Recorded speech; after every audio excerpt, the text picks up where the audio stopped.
Bonsoir à toutes et à tous. Il est 20 h, donc je déclare ouverte la séance du Conseil municipal du 7 décembre 2021. Je vais procéder à l'appel.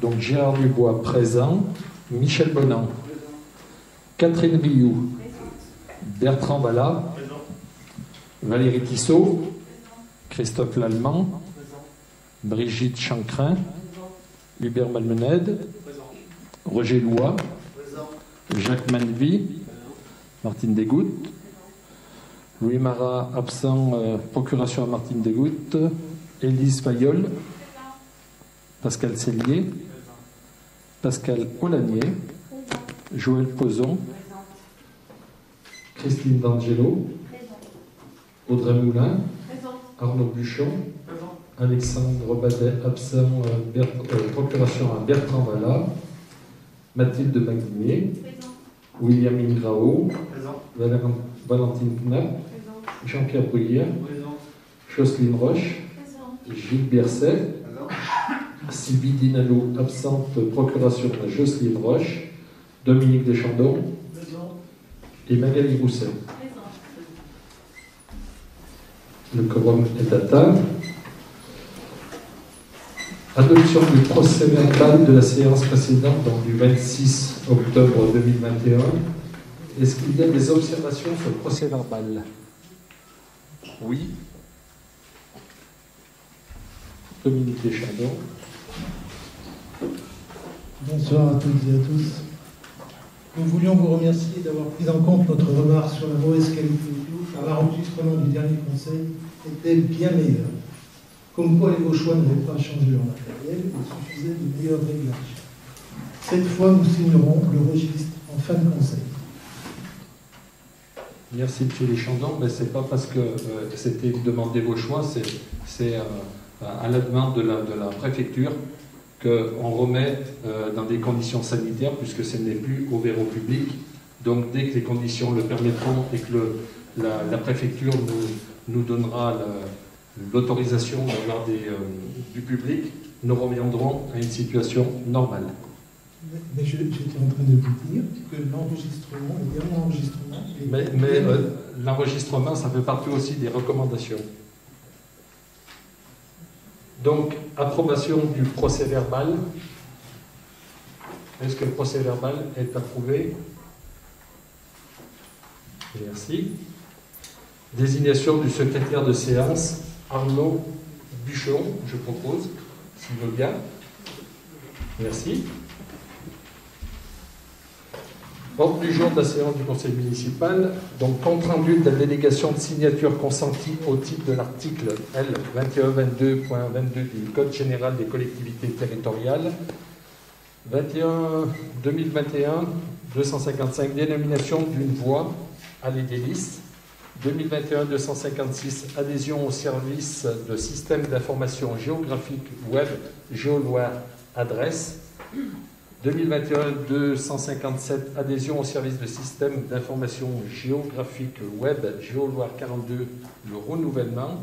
Donc là, ça va être un compte rendu, mais une délibération qui va être inversée.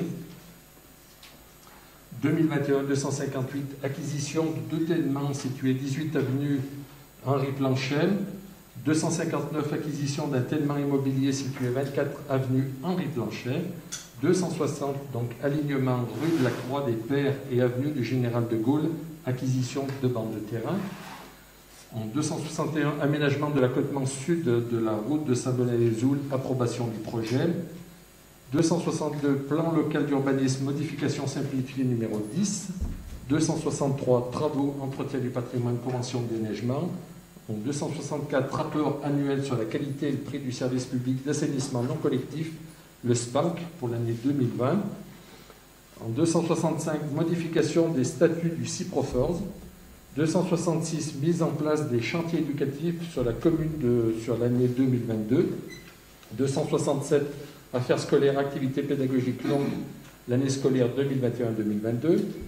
268, associations et autres organismes à but non lucratif, examen d'une demande de subvention exceptionnelle à caractère humanitaire, participation de l'association vauchoise, la Colo 4L Trophy 2022 au rallye 4L Trophy.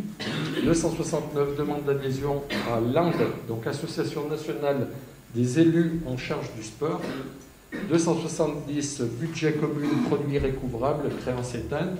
Budget eau, produits récouvrables, créances éteintes. Budget assainissement, produits récouvrables, créances éteintes. Budget eau, produits récouvrables, admission en non-valeur. Budget assainissement, produits récouvrables, admission en non-valeur. 275 commerce de détail alimentaire.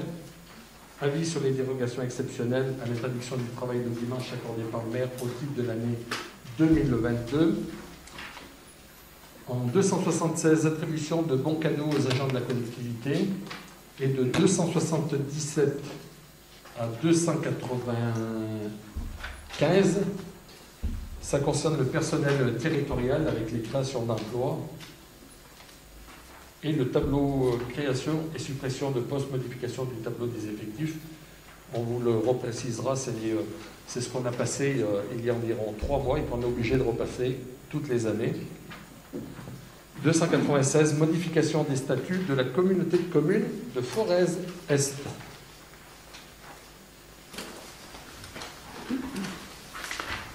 Tout de suite, nous allons attaquer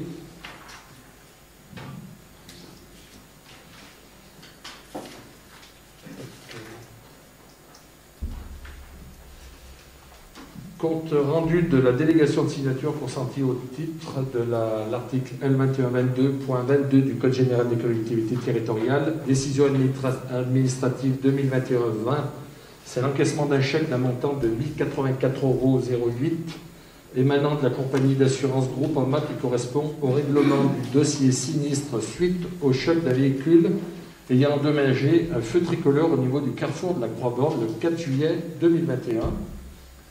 Décision administrative 2021-21, encaissement d'un chèque d'un montant de 263,51 émanant de la compagnie d'assurance Swift Line qui correspond au règlement du dossier sinistre suite au choc d'un véhicule ayant endommagé 3 panneaux de signalisation au niveau de l'intersection entre la rue Verlaine, le CD100, le 17 septembre 2021. Décision administrative 2021-22, mise à disposition de l'association amicale Boule de la Verrie à titre de bail d'un tellement d'immeubles situés à Vauche, cité Saint-Laurent, à usage de débit de boissons, de jeux de boules, de dépendance ou de passage, figurant au plan cadastral de la commune. Le présent bail est fixé pour une durée d'1 année à compter du 1er novembre 2021 et pourra être reconduit d'un tacite reconduction pour une durée de 2 ans. Le montant du loyer annuel est de 2600 €, prix ferme, non révisable et non actualisable. Décision administrative 2021-23, mise à disposition de l'association Aide Auto 42 d'un tellement d'immeubles allée de la bibliothèque, moyennant un loyer mensuel de 400 €. Les frais de consommation d'eau, d'électricité, de chauffage, le contrat d'entretien de la chaudière sont supportés par la ville. Les impôts et taxes seront également supportés par cette dernière. La convention est consentie pour une durée d'1 année à compter du 1er octobre 2021. Elle pourra ensuite être reconduite par tacite reconduction pour une durée de 2 ans. La délibération, décision administrative 2021-24, mise à disposition de Mme Pasquier une partie de la parcelle cadastrée ZC 916, soit 2 hectares dans le but de faire paître ses moutons, c'est les copâturages. La mise à disposition des biens immobiliers est consentie à titre gratuit. La présente convention est consentie pour une durée d'1 année à compter du 22 octobre 2021. Elle pourra ensuite être reconduite par tacite reconduction chaque année. Donc c'est la parcelle derrière l'Escale. Décision administrative 2021-25, attribution du marché relative à la maîtrise d'œuvres pour la réhabilitation de la bibliothèque en médiathèque ou de la déconstruction de la bibliothèque et la construction d'une médiathèque au groupement d'entreprises dans la société Cube, architecture 4 rue du Général Foy à Saint-Étienne. Elle mandataire est constituée des co-traitants suivants, donc Zita, CM Économiste, Intégral Engineering, Bost Engineering et Cube OPC. Signature du marché pour un forfait provisoire de rémunération après négociation de 157 250 € hors taxe, soit un montant TTC de 188 700 €. Le marché débute à la date de l'accusé de réception de notification et l'émission du maître d'œuvre s'achève à la fin du délai de garantie de parfait achèvement ou après prolongation de ce délai si les réserves signalées lors de la réception ne sont pas toutes levées à la fin de cette période.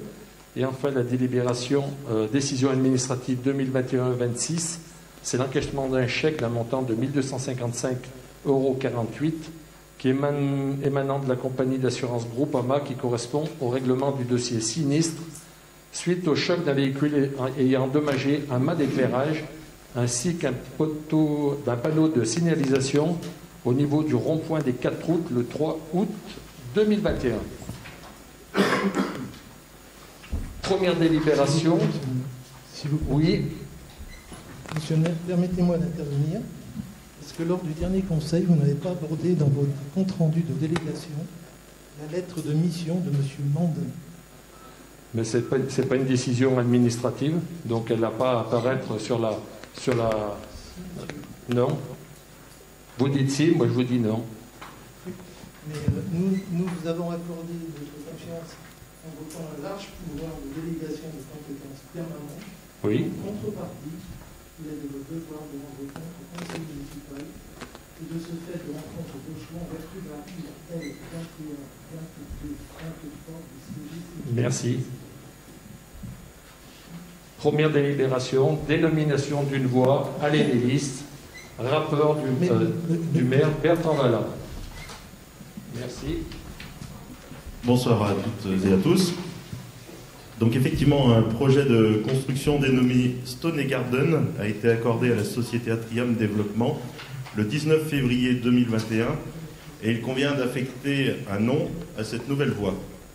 Donc il proposait à l'Assemblée de donner le nom de Allée des Lys à ladite voie.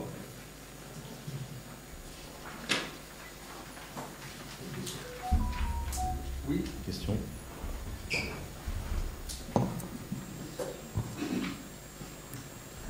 Bonjour à tous. Je voulais simplement savoir, est-ce qu'il s'agit d'une voie publique ou d'une voie privée? Public. D'accord. C'est pour ça qu'on l'a dénommé.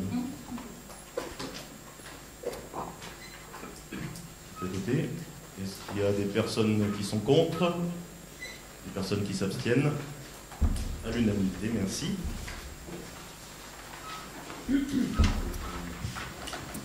Ah, oui. Donc j'ai dit qu'on inversait donc des délibérations. On va passer à l'adhésion au service du système d'information géographique web GeoLoire 42. C'est pour le renouvellement et Bertrand va vous expliquer pourquoi. Oui, effectivement, on va les inverser, vous allez comprendre parce qu'elles sont toutes les deux liées. Donc là, il s'agit effectivement du renouvellement. Le service proposé par le syndicat intercommunal d'énergie du département de la Loire, le CIEL-TE, pour l'accès à la plateforme SIG départementale GeoLoire 42. Donc il y a l'offre de base qui comprend différentes choses. L'accès individualisé et sécurisé au portail GeoLoire 42, l'accès à l'application cadastrale PLU, exploitation du plan et de la matrice cadastrale, mise à jour des données, ça coupe un petit peu, mise à jour des données cadastrales assurées par le CIEL-TE, l'intégration et consultation du PLU s'il est numérisé selon les standards du CNIG, consultation des réseaux électriques et gaz, accès aux données du référentiel à grande échelle de l'IGN. Ça coupe, on m'entend quand même, ouais, c'est bon. L'accès à l'orthophotographie départementale issue du partenariat avec le partenariat Le Craig, l'accès au plan de corps de rue simplifié PCRS qui est disponible sur votre territoire, la formation GeoLoire cadastrale et l'accès à l'application GeoLoire adresse que vous allez voir après, mais qui demande une délibération complémentaire. Il y a tout un tas d'options également, je ne vais pas vous les énumérer, parce que pour notre part, il s'agit ce soir, compte tenu de nos besoins de l'utilisation qui sont faites actuellement, il est proposé de souscrire uniquement l'offre de base. Cette offre de base, pour une durée de 6 ans, à hauteur de 680 € par an. Donc, en conséquence, je vous demande d'approuver le renouvellement à cette adhésion de l'offre de base de Géoloire 42 pour une durée de 6 ans, renouvelable par tacite reconduction par période d'1 an, et d'autoriser M. le maire à signer toutes les pièces à intervenir.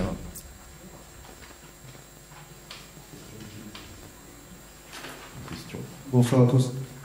Pas de problème pour le renouvellement. Par contre, il faut s'interroger sur le pack 4 thématique. L'histoire de la banque de données des réseaux à remettre sur un plan général, ça me paraît assez intéressant pour l'avenir, mais il faut commencer à le renseigner dès à présent. Effectivement.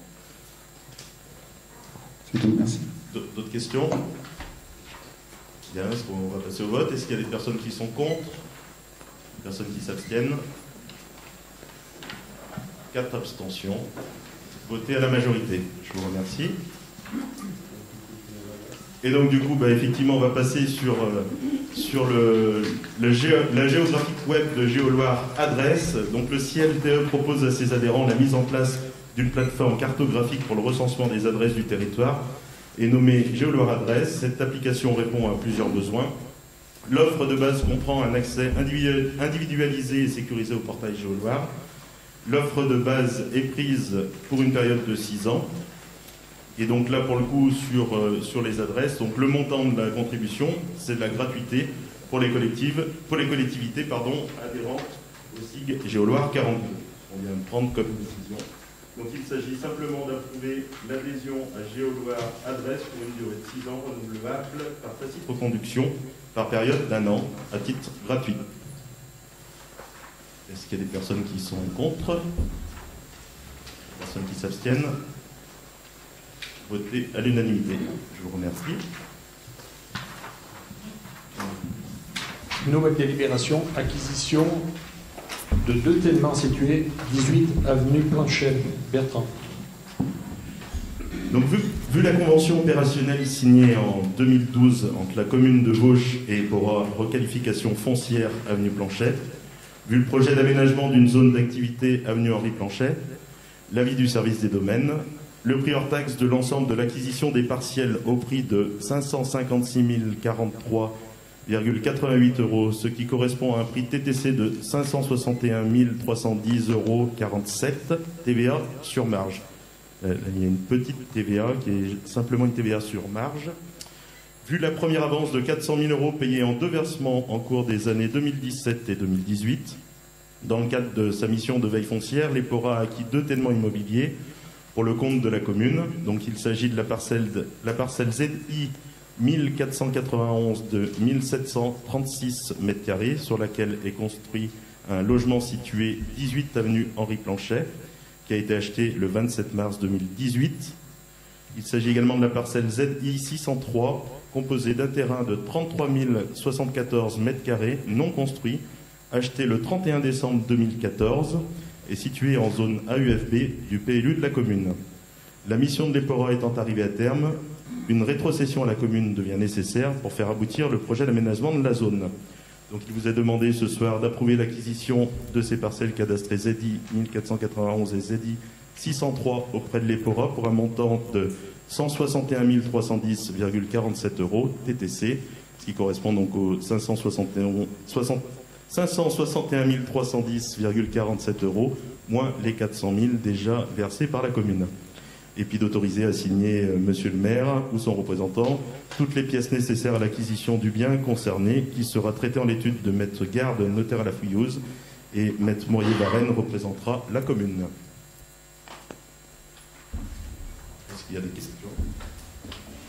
Oui, pas de problème pour l'acquisition. Est-ce que vous pouvez nous dire 2 mots quand même sur les projets ou le type d'activité que vous souhaitez avoir sur place?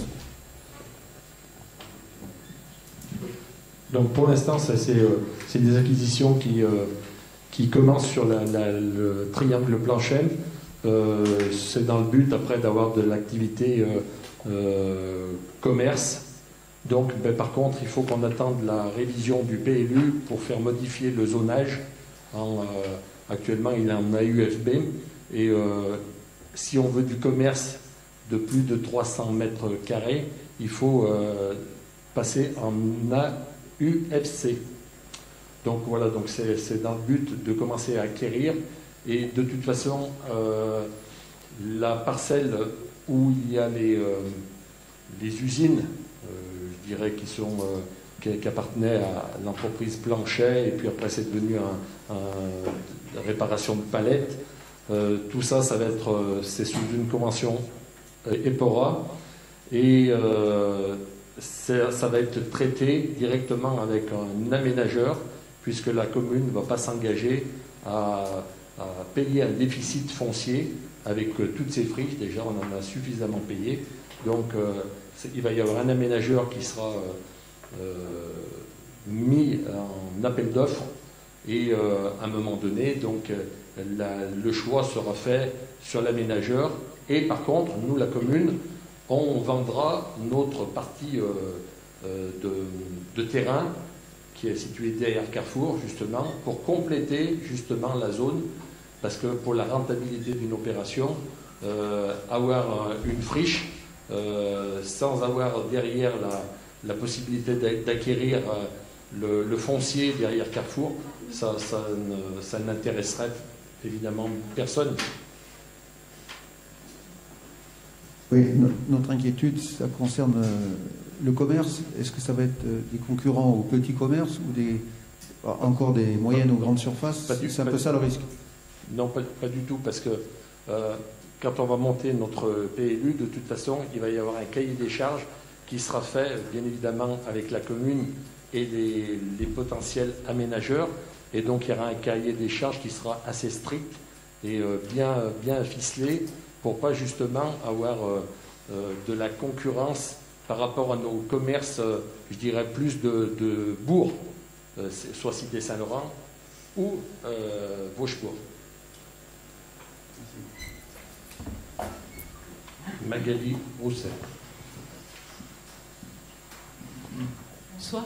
Oui, je pense que ce que veut dire M. Gasset, actuellement, on entend beaucoup parler d'un Lidl qui se montrait derrière Carrefour. Voilà, en fait, je pense que c'est par rapport à ça, non? Ou si vous avez dû entendre cette info. Donc, voilà, est-ce que c'est en projet? Est-ce que c'est... Voilà, je pense que c'est par rapport à ça. Alors, encore une fois, je vais le répéter, parce que à aujourd'hui, on n'est pas propriétaire. Donc, moi... Ça sera un aménageur. Bien évidemment, on va mettre des règles fixes, un cahier des charges pour justement pas avoir un type de commerce. De toute façon, il faut bien penser que la préfète n'accepte plus maintenant, vis-à-vis de la révision du PLU et des SCOT, puisqu'on est dans le SCOT Sud-Loire, qui lui devra être approuvé également. Donc on est régi sur toutes ces règles, le SRADET, donc le schéma régional, le SCOT, le schéma donc du SCOT Sud-Loire, dont on fera partie, et après, bien évidemment, il y a le PLU qu'on est en train de réviser. Donc toutes ces strates, nous, on doit être en compatibilité avec la strate supérieure. Et on ne nous permet plus maintenant d'avoir des surfaces de plus de 999 mètres carrés, parce qu'obligatoirement, il faut faire une demande à la CDAC. Et la préfecture, maintenant, n'autorise plus ce genre de commerce, puisqu'ils ne veulent plus des grandes surfaces. Ils estiment que, de toute façon, maintenant, c'est du commerce de proximité qu'il faut. Et donc, justement, on verra, je ne sais pas moi, l'aménageur, je ne sais pas qui c'est qui va se positionner comme commerce, si c'est un Lidl, si c'est un Aldi ou autre, je ne peux pas, ou un Netto ou un Super U, je ne sais pas. Non, mais peu importe, c'était juste par rapport à ce qu'on entend, pour savoir où. Mais on entend beaucoup de choses, c'est comme ça. D'autres questions?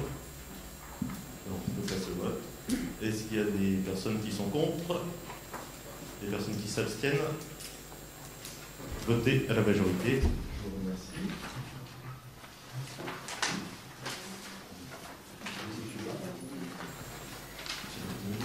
acquisition d'un tellement immobilier situé 24 avenue Henri Blanchet. Donc, on est toujours dans le même secteur. Effectivement, le projet d'aménagement d'une zone d'activité avenue Henri Blanchet, vu l'offre de vente présentée le 15 avril 2021 par les consorts Savi, l'opportunité pour la commune d'acquérir un tellement immobilier accolé au terrain d'assiette de la future zone d'activité située avenue Blanchet. Il s'agit d'un terrain non bâti d'une surface de 1373 m², qui serait détaché d'une parcelle plus grande cadastrée sous le numéro 601 de la section ZI appartenant au consort Savi. Donc son acquisition permettrait d'agrandir au nord l'emprise de la future zone d'activité de l'avenue Blanchet.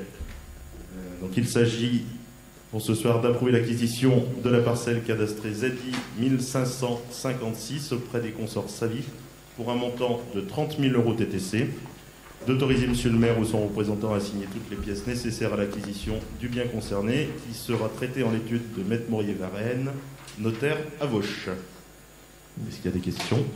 Bien évidemment, là, sur le schéma que vous avez derrière, stabiloté en jaune, il manque un trait, justement, puisque on détache une partie de la parcelle.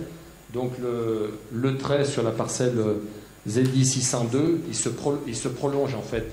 On ne va pas acheter la maison, on achète juste la partie en continuité de la parcelle précédente qu'on va acquérir. Donc voilà, ça va permettre également, puisque les consoeurs Savi ne voulaient pas traiter avec Epora, donc ils voulaient traiter qu'avec la municipalité. Donc c'est pour ça qu'on la passe en délibération supplémentaire. Et ça va nous permettre, bien évidemment, après avec un futur aménageur qui, lui, pourrait se porter acquéreur de 1 hectare, donc où c'est qu'il y a les palettes et une partie du parking. Et bien évidemment, après, ça fera partie de toute la zone pour l'aménagement. Des questions? Y a-t-il des personnes qui sont contre? Des personnes qui s'abstiennent? Votez à l'unanimité, je vous remercie. La prochaine des lignes, je pense, c'est toujours moi. L'alignement rue de la Croix-des-Pères et de l'avenue du Général de Gaulle. Donc, des travaux de goudronnage et d'aménagement de trottoirs ont été effectués par la municipalité il y a quelques années, notamment les accotements de l'avenue du Général de Gaulle et de la rue de la Croix-des-Pères. Une partie des travaux s'étant faite sur des parcelles privées appartenant au lotissement Les Églantiers. Il convient donc de régulariser la situation administrative de ces biens ouverts à la circulation publique depuis des années. Donc ces deux bandes de terrain qui sont concernées, l'une d'une surface de 135 m², cadastrée ZH 482, et l'autre de 36 m², cadastrée ZH 483. Donc l'acquisition de ces terrains se ferait pour l'euro symbolique. La cession serait réalisée par acte de vente à la forme administrative. Donc il s'agit d'autoriser monsieur le maire à acquérir les parcelles de terrain subventionnées pour l'euro symbolique, je vais y arriver, de l'autoriser, lui ou son représentant, à signer au nom de la commune toutes les pièces nécessaires à cette acquisition. Donc il s'agit plus d'une régularisation que d'autre chose. Voilà, s'il y a des questions. Donc ça, c'est des dossiers, je pense qu'on va encore en repasser, puisque dans la commune, on s'aperçoit les services, ils sont en train de travailler, et il y a tout un tas de petits bouts de tellement comme ça qui n'appartiennent soit à un lotissement, mais qui veulent le passer dans le domaine public. Donc on va réguler tout ça, et puis régulariser tout ça. Donc il n'y avait pas de questions, on peut passer au vote. Qui est contre? Qui s'abstient? Merci. Voté à l'unanimité. Aménagement de l'accotement sud de la route de Saint-Bonnet-les-Oules, c'est l'approbation du projet. Tout à fait. Donc pour faire suite d'importants travaux de rénovation des réseaux humides EU, EP, EAP, la ville de Vauche souhaite mener les travaux d'aménagement de l'accotement sud de la route de Saint-Bonnet-les-Oules, donc la route départementale numéro 54. Il y a plusieurs objectifs. créer une voie mode doux sur cet accotement pour sécuriser les circulations piétonnes et cycles, élargir la réflexion côté ouest et notamment la liaison avec la rue du Lavoir, ce qui nécessite de reconfigurer le carrefour, réaliser cet aménagement avant la réfection globale du revêtement routier porté par le département. Donc d'une manière générale, les aménagements prévus portent sur la création d'une piste cyclable de largeur d'environ 3 mètres en sable stabilisé sur une surface globale d'environ 1105 m², l'aménagement de trottoir de largeur d'environ 1,50 m sur une surface globale d'environ 300 m², le décroutage et la reprise des enrobés de la rue du Lavoir sur une partie d'environ 410 m², le décroutage et la reprise des enrobés de l'arrêt de bus sur une surface d'environ 70 m² et d'une manière générale de la remise aux normes des arrêts de bus. La confection d'un plateau traversant sur la route de Saint-Bonnet-les-Oules au niveau du carrefour avec le lotissement Les Frênes sur une surface d'environ 360 m². La construction d'îlots centraux sur la route de Saint-Bonnet-les-Oules à proximité du carrefour avec la rue du Lavoir. La pose de bordures en béton, l'application de résine gravillonnée type pépite sur le plateau traversant et sur la signalisation horizontale de la route de Saint-Bonnet-les-Oules, la reprise des accotements avec de la terre végétale, une surface d'environ 205 m², la repose des grilles d'eau pluviale et leur raccordement amont et aval au réseau d'eau pluviale. Donc, il y a pas mal de choses à faire, comme vous le voyez, mais on veut faire quelque chose de bien fait et de définitif. Donc le montant total de cette opération est estimé à 252 066 € TTC. Donc Monsieur le maire précise qu'il sollicitera conformément à sa délégation consentie par le conseil municipal en séance du 28 juillet 2020 des subventions auprès du conseil départemental de la Loire ou tout autre financeur. Donc il s'agit d'approuver le projet présenté et d'autoriser Monsieur le maire à signer tous les documents nécessaires à la finalisation de ce dossier. Madame Roche. On peut faire passer le micro. Merci. Je voulais simplement une précision, c'est par rapport justement au financement, puisque vous indiquez donc qu'il y aurait a priori des subventions du conseil départemental de la Loire. Vous mettez donc tout autre financeur, et je voulais savoir à quel autre financeur vous pensez. Alors, quand on parle de financeurs, on va taper à toutes les portes, bien évidemment, à la région, au département, à l'Europe et aux amendes de police qui subventionnent bien évidemment pour la sécurité routière, donc tout ce qui est au plateau traversant et puis aménagement de sécurité. Il s'agit par la délibération surtout de ne rien se priver et pouvoir s'autoriser à taper tout financeur potentiel. Donc voilà, donc on attend justement les délibérations pour pouvoir lancer après les courriers, les demandes de subvention à tous les organismes, qu'on ait ou qu'on n'ait pas.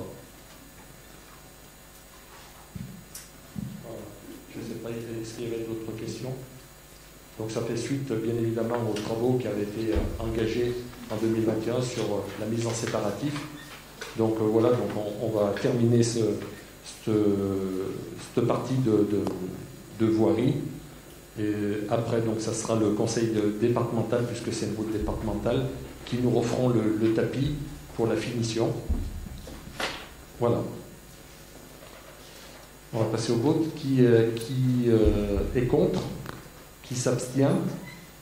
Merci. Votez à l'unanimité.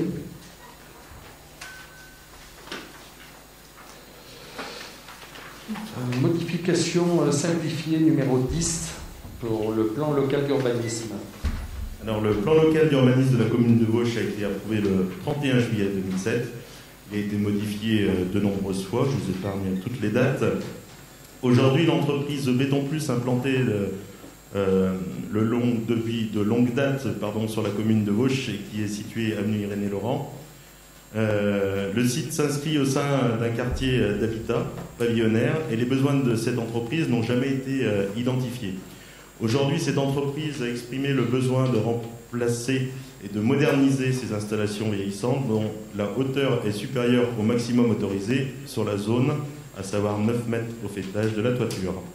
Il apparaît que le zonage actuel n'est pas en adéquation avec la destination réelle de ce tènement Donc il est proposé, à l'occasion de cette modification simplifiée, de corriger cette erreur matérielle et de reclasser environ 13 619 m² de la zone UCA, espace urbain central, hors discontinu faible densité, donc en zone UFB, espace urbain, activité économique non nuisante. Donc Monsieur le maire informe l'Assemblée que le projet de modification simplifiée, l'exposé de ses motifs et, le cas échéant, les avis émis par les personnes publiques associées mentionnées aux articles L132-7 et L132-9 seront mis à disposition du public pendant un mois dans des conditions lui permettant de formuler ses observations qui seront enregistrées et conservées. Les modalités de cette mise à disposition seront portées à la connaissance du public au moins 8 jours avant le début de cette mise à disposition. Donc Monsieur le maire demande à l'Assemblée de l'autoriser à signer tout contrat, avenant ou convention de prestation ou de service concernant ce travail préalable à la phase de modification simplifiée et d'inscrire les crédits destinés au financement des dépenses afférentes à cette opération préalable à la phase de révision au budget de l'exercice considéré en section d'investissement. Est-ce qu'il y a des questions?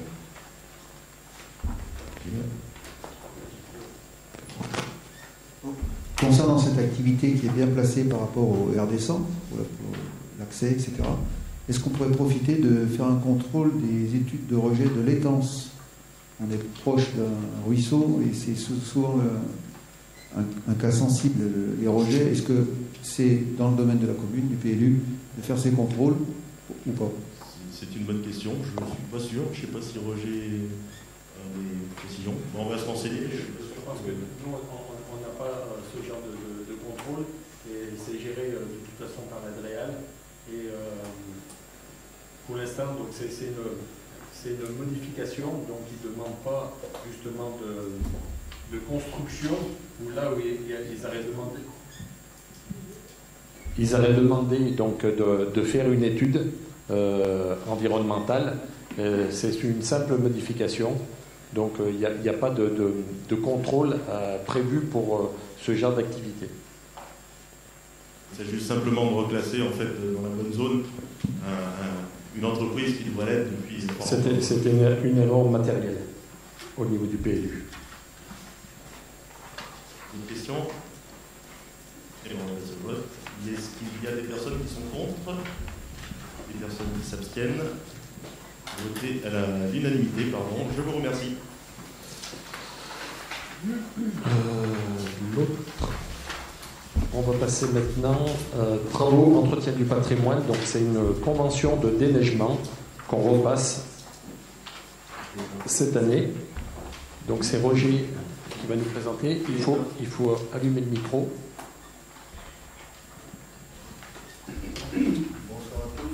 Oh, ça ne marche pas. Si c'est bon.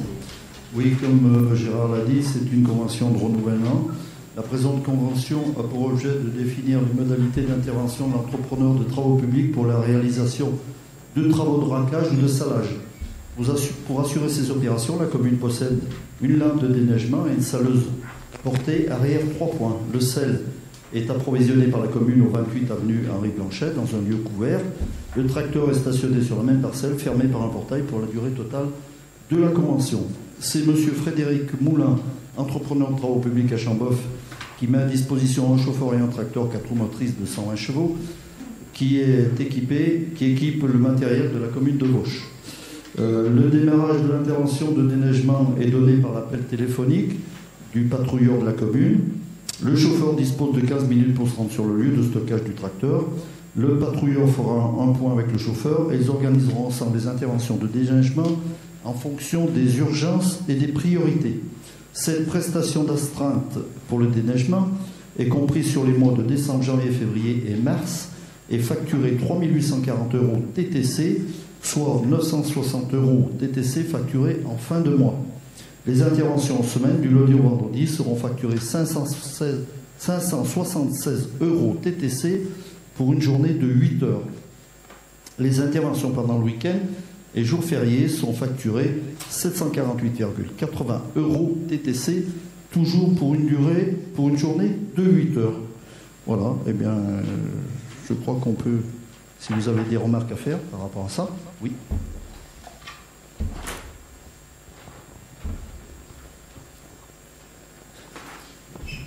J'ai simplement une question.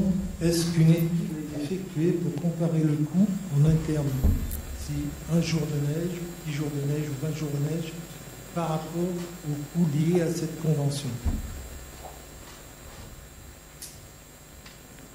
Le faire en interne, mais d'abord, il y a mise à disposition du tracteur qui ne nous appartient pas, il y a la lame de déneigement, il y a le... La lame de déneigement, Donc, la lame de déneigement, elle nous appartient, mais il faut bien la monter sur le tracteur, et le tracteur ne nous appartient pas, donc c'est toute la location pour justement, donc on ne peut pas, puisqu'on s'est séparé d'un camion qui n'était pas amortissable, puisqu'on avait un MAN à l'époque, qui en 10 années, un peu plus, 12 ans, il avait très peu de kilomètres et très peu servi, et les services ne pouvaient pas l'utiliser autrement que pour le déneigement ou traîner du gros matériel, et on n'avait pas déjà les équipements déjà pour monter déjà les sableuses, donc on était obligé encore de louer du matériel pour monter la sableuse sur le camion, sur le MAN, donc ça revenait beaucoup plus cher. Plus l'utilisation d'un employé régulièrement, alors que là, bon, c'est une délégation qui comprend et le salage et avec le personnel adéquat par l'entreprise Moulin. Tout à fait. Non, je comprends très bien. Mais l'année dernière, il n'y a eu qu'une seule journée de neige, et si on prend le calcul, ça nous a coûté plus de 4 000 €. Alors, cette année, peut-être qu'il y aura plus de neige. On ne peut pas savoir le nombre de jours où il y aura de la neige. Il faut savoir qu'il est passé beaucoup plus de fois, parce qu'il n'est pas passé que pour la neige, il est passé pour le dessalage des routes. Ok. Des salages, oui. Pour le salage. Voilà, s'il n'y a pas d'autres.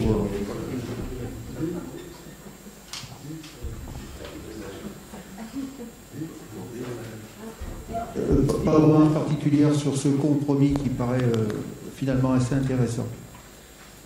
Ma question, c'est plus sur l'organisation. On voit que le chauffeur dispose de 15 minutes pour se rendre sur place. Comment est organisé le patrouilleur pour se réveiller et dans alors, avec quelle fréquence et avec quel système? Alors, c'est les services de la commune qui, chaque matin, il y a le responsable d'astreinte qui se lève vers les 4 heures du matin pour vérifier l'état des routes et qui lance l'alerte ou pas. Voilà, donc ça, c'est une opération régulière qui est à l'astreinte de la commune. Et après, le chauffeur est averti et effectivement, il a un quart d'heure pour se rendre sur les lieux de son travail et les zones à dessaler ou à racler. Merci. Je vois en fonction des urgences et des priorités, c'est-à-dire que c'est à 4 heures du matin où ils décident les priorités, ou est-ce qu'il y a un plan préétabli? C'est un plan préétabli. On attendait à cette réponse. Merci.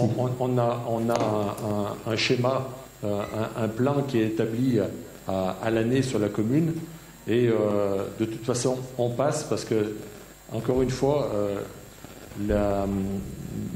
l'efficacité de nos services, justement la réactivité, ça nous soulage, parce que c'est le département normalement qui devrait passer sur les grands axes. Mais si on attendait le département, eh ben, je pense qu'il y aurait 1 mètre de neige si ça devait arriver, et on ne serait toujours pas déneigé. Donc dans le plan de circulation, justement, ils ont ordre de faire en priorité justement les grands axes, le RD12, le RD54, et puis après la 1082, normalement c'est le département qui le fait, et ils vont faire ensuite toute la partie voie secondaire. Donc ils tournent à partir de, bien évidemment, 4 heures du matin, mais ça se peut parce que Roger dit le patrouilleur normalement devrait faire à 4 heures du matin une levée de cœur, justement, pour aller voir ce qui se passe. Mais bien évidemment, en fin de soirée, et puis vis-à-vis de ce qu'annonce la météo, ils sont en alerte, je dirais, constamment. Il ne va pas attendre 4 heures du matin pour dire il neige. S'il s'aperçoit qu'à 3 heures du matin, il commence à tomber des flocons. S'il neige depuis 8 heures le soir, 20 heures le soir, il passe avant qu'il y ait 2 mètres de neige dans les rues à 4 heures du matin.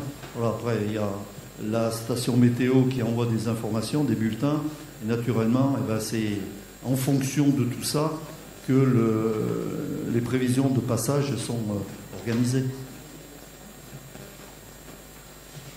Voilà. S'il y avait d'autres questions, on peut passer au vote. Qui est contre? 2 contre. Qui s'abstient? Merci. Votez à la majorité.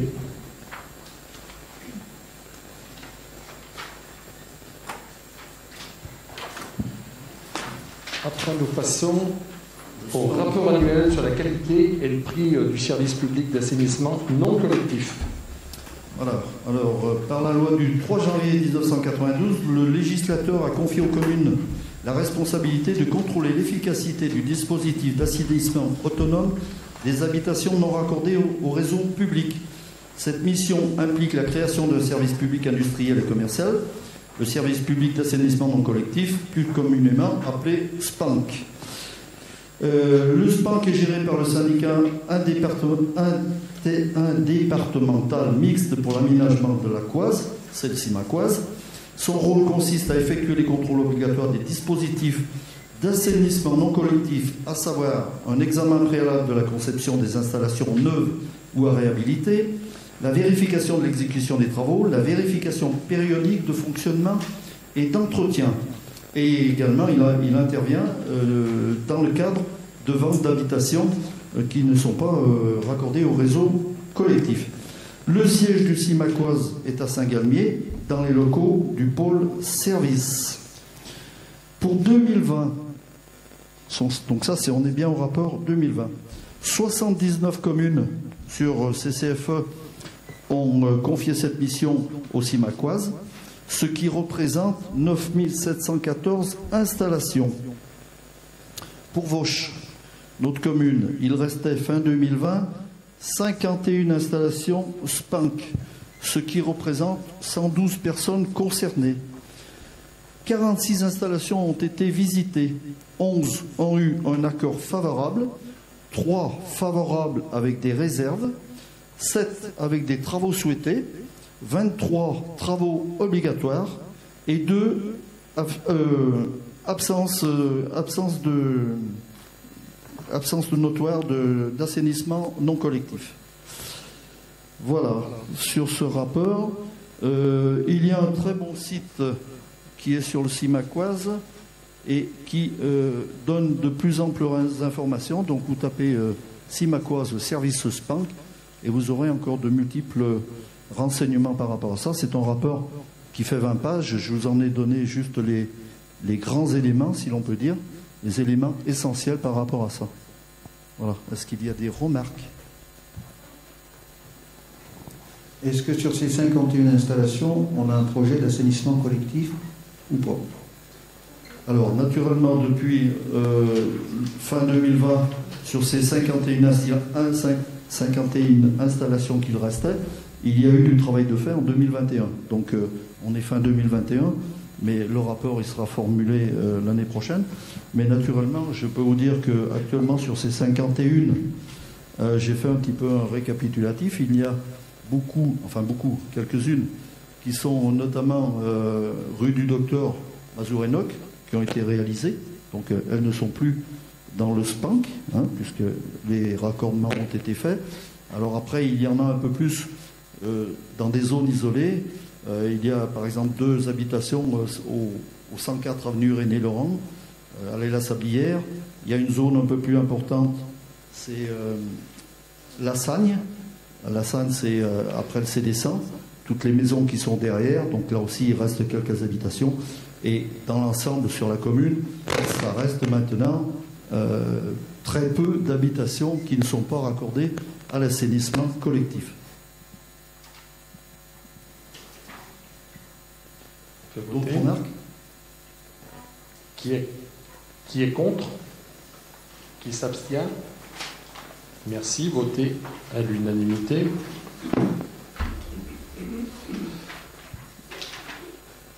Après, modification des statuts du CIPROFERS.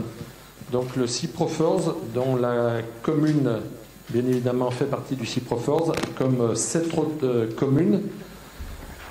Au niveau de CCFE, il y a 2 communes, donc Alézieux et Vauche.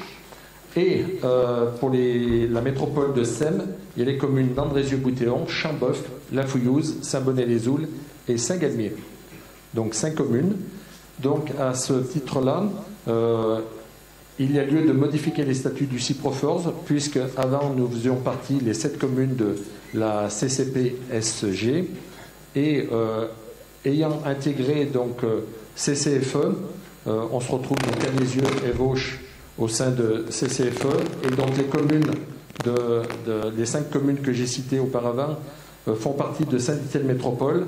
Et dans le CIPROFERS, dans le syndicat, donc il y a aussi un représentant de SEM qui est rentré dans le conseil, dans le bureau communautaire, dans le bureau du CIPROFERS, du syndicat. Donc voilà, donc c'était une modification. Vous avez derrière les statuts du syndicat, également le budget, la contribution des membres du syndicat, le programme, le trésorier, les annexes. Donc tout le dossier vous est joint. Je ne sais pas si vous en avez pris connaissance. En tous les cas, ça retrace bien évidemment ce qu'on paye pour le CIPROFERS. Et donc voilà, donc les parts fixes, par variable, et puis les diamètres de compteurs que l'on règle également au CIPROFERS. Je ne sais pas si vous aviez des questions à ce sujet-là. N'hésitez pas. De toute façon, je pense que vous avez le dossier. Si vous avez d'autres questions, eh ben, vous en faites part. On vous y répondra. On va passer au vote. Qui est contre? Qui s'abstient? Merci. Votez à l'unanimité. Mise en place des chantiers éducatifs sur la commune sur l'année 2022. Donc ça va être Catherine.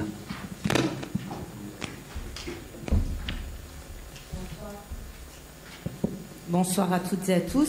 Donc oui, donc pour la 4e année consécutive, je suis ravie de reparticiper à ce dispositif des chantiers éducatifs.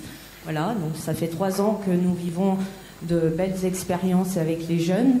Donc je rappelle que ce dispositif est un partenariat entre le département et la commune, que le département prend 50% donc du salaire du jeune et la commune 50%. Le dispositif s'adresse aux 16-25 ans. Donc il faut savoir que lorsque nous recevons les candidatures, nous travaillons en collaboration avec la mission locale et les travailleurs sociaux, donc à la Maison du Parc, ainsi que les responsables des services qui souhaitent accueillir bien évidemment ces chantiers éducatifs. Donc la mission première, c'est redonner goût aussi à ces jeunes, les relancer, que ce soit dans les études ou peut-être au niveau d'un job. Cela leur permet aussi, s'ils sont en situation difficile dans leur famille, effectivement peut-être de pouvoir leur payer un permis de conduire. Voilà, c'est de pouvoir les accompagner et de les relancer. Donc voilà, ce dispositif, on y tient vraiment énormément. Au vu des 3 dernières années passées, il aurait été dommage de ne pas le renouveler. À ce jour, on ne peut pas demander bien plus d'heures que nos 270 heures, mais voilà, on essaye de combler tous les jeunes qui en font la demande. On passe en priorité nos Vauchois, nos jeunes Vauchois, et puis voilà, c'est un travail qui est fait en collaboration aussi avec le pôle enfance-jeunesse. Voilà. Est-ce qu'il y a des questions? Oui, simplement une précision. Oui. Donc j'ai bien vu que les 3 précédentes années avaient été des années fastes, on va dire, sur le sujet. Et je voudrais savoir combien de jeunes ça a concerné au total. En règle générale, c'est entre 4 et 5 jeunes maximum. puisque l'enveloppe n'est pas non plus énorme et que le but c'est qu'il se fasse un petit peu d'argent. Voilà. Donc en fait, ça va dépendre du nombre de services intéressés.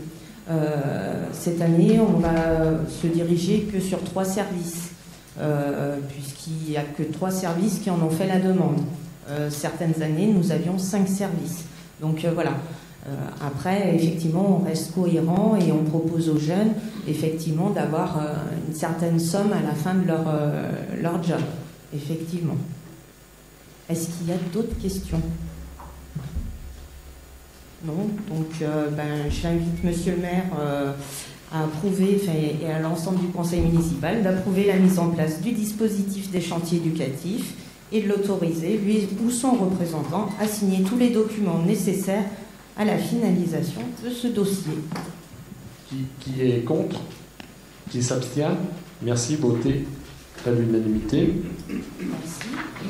On passe à la délibération suivante. Donc, c'est l'activité pédagogique longue pour l'année scolaire 2021-2022. Et c'est approuvé. Donc voilà, cette année scolaire, nous proposons au conseil municipal de passer les sorties longues. Donc pour rappel, c'est quand les enfants partent 2 jours avec au minimum une nuitée, qu'ils ne bénéficient pas forcément non plus d'autres subventions. On accorde à tous les enfants au choix la possibilité donc de bénéficier d'un montant, une sortie longue. L'année passée, on était à 9,30 €. On a décidé, alors déjà en commission aussi, où on l'a évoqué, de passer à 10 €, effectivement. Alors c'est une petite augmentation, mais mine de rien, ça permet de payer voire 2-3 entrées quand ils partent.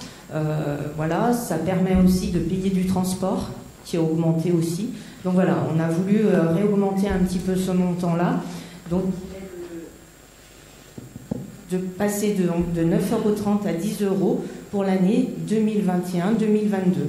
Donc je tiens à rappeler que c'est pareil, c'est sorties longues, c'est aussi bien pour nos 2 écoles publiques que pour l'école privée. Et il s'adresse aux élémentaires, puisque les maternelles ne partent pas 2 jours avec une nuitée. Voilà. Donc c'est pour ça que ça s'adresse uniquement aux élémentaires et privés. Est-ce qu'il y a des questions ? On passe au vote. Qui est contre? Qui s'abstient? Merci. Voté à l'unanimité. Merci. Association, donc demande de subvention exceptionnelle à caractère humanitaire. Donc c'est la participation de l'association vauchoise La Colo 4L au rallye 4L Trophy. Donc c'est Christophe qui nous présente. Bonsoir. Donc nous avons reçu une demande de subvention exceptionnelle qui a été formulée par l'association La Colo 4L, représentée par son président Alexis Bonnet. Donc c'est une association qui va participer avec un équipage à l'édition 2022 du 4L Trophy, qui est un rallye à but humanitaire et qui se déroulera du 17 au 27 février 2022. Donc c'est un rallye qui est un grand raid d'étudiants qui traverse une partie de l'Europe, la France, l'Espagne, pour finir au Maroc, et en 4L. Donc l'objectif de ce projet consiste, pour nos 2 Vauchois, puisque notre équipage est composé de 2 personnes vivant en colocation sur Vauche, d'où le nom, la Colo 4L, d'embarquer avec eux donc, du matériel scolaire sportif, des denrées aussi alimentaires destinées aux enfants démunis du Maroc. Donc en plus de vous proposer un accompagnement financier, nous essaierons de les assister sur la récolte de ce divers matériel pour qu'ils puissent en avoir le maximum à déposer au Maroc.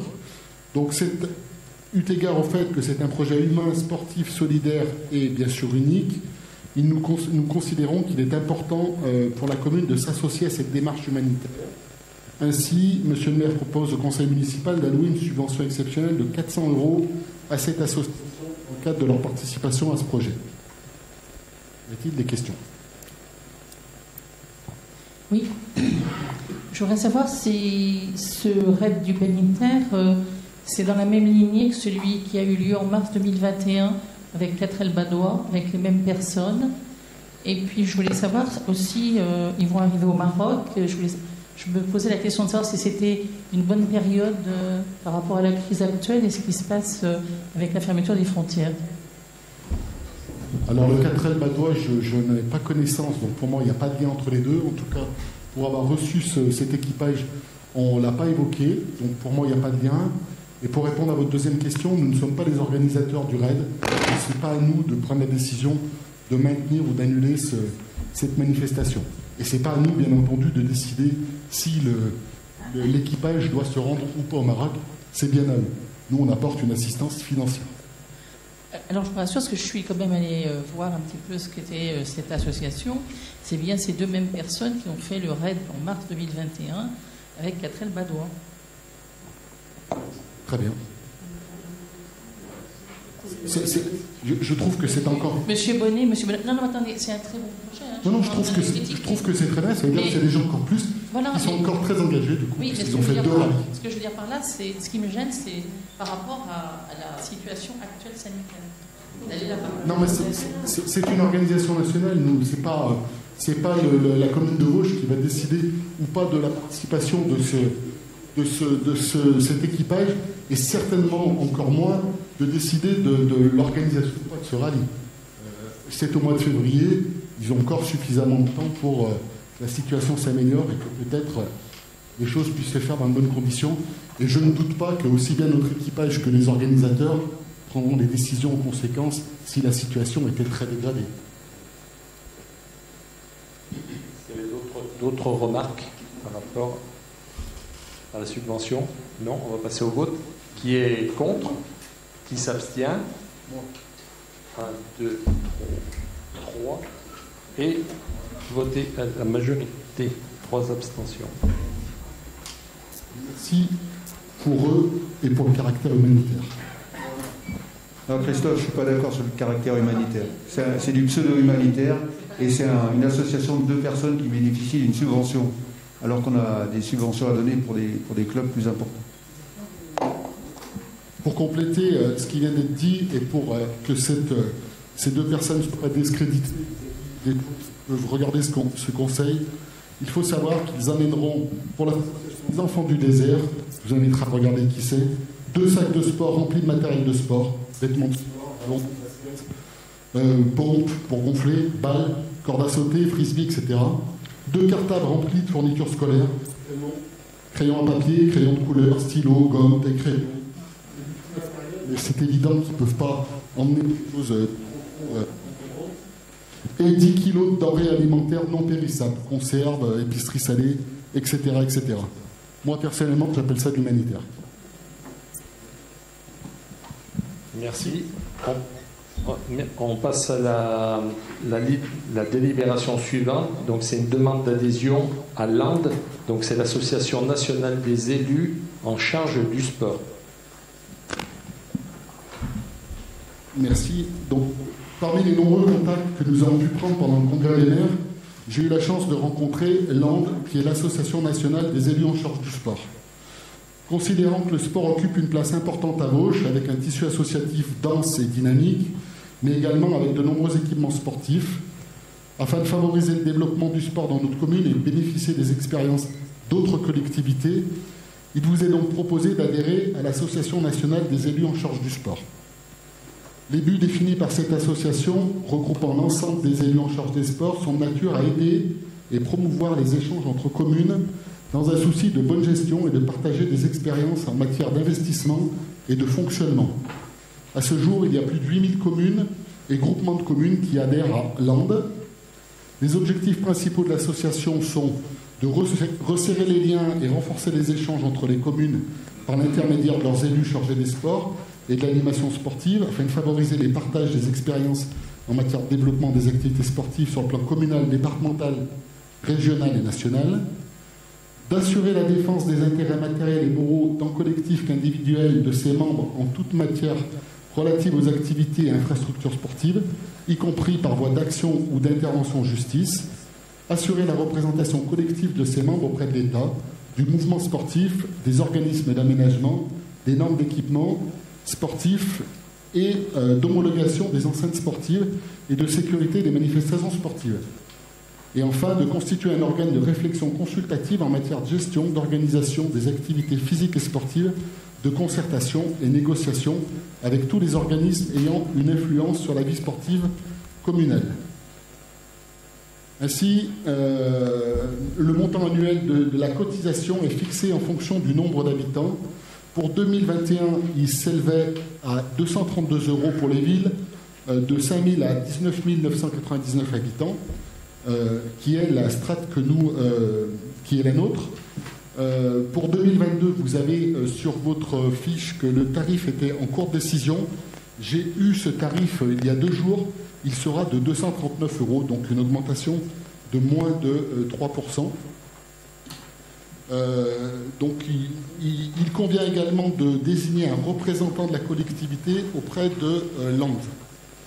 Donc considérant qu'il paraît pour nous important d'adhérer à l'ANDE eu égard aux différents projets sportifs que notre commune a, il vous est demandé d'approuver l'adhésion à l'Association nationale des élus en charge du sport, d'approuver le versement de la cotisation 2022 et de me désigner en tant qu'adjoint au sport et à la vie associative comme représentant de la ville auprès de cette association. Avez-vous des questions? Oui, déjà dire que cette association, il faut la connaître au plan national, c'est une très bonne chose qu'on puisse y adhérer, puisqu'en plus ça permet de parler d'une seule voix, et d'autant plus d'être présent au niveau de l'Association nationale du sport. Donc c'est une très bonne chose. J'avais cru qu'on travaillait déjà avec eux, puisque lorsque vous aviez proposé le Classe Sport pour relancer le sport suite à la crise du Covid, j'ai vu que ça émanait de cette association-là. Donc c'est une très bonne chose. Vous disiez que c'était suite à votre présence au Congrès des maires. Je souhaitais demander à Monsieur le maire à quel moment nous aurions le compte rendu de votre visite au Congrès des maires, parce que vous étiez plusieurs représentants. Bon, je vais répondre à la première partie, c'est-à-dire que effectivement, nous avions alors le coupon sport dont vous faites référence n'était pas du tout. C'était une idée des élus de la commune de Vosges, ça n'a pas été travaillé avec l'ANDE. Je dis simplement que c'est une association que je ne connaissais pas. J'ai fait la connaissance au Congrès des maires lorsque nous y sommes allés il y a quelques semaines. On a pris beaucoup de temps pour discuter avec eux et effectivement, derrière, on a pris du temps pour regarder ce qu'ils avaient à nous proposer.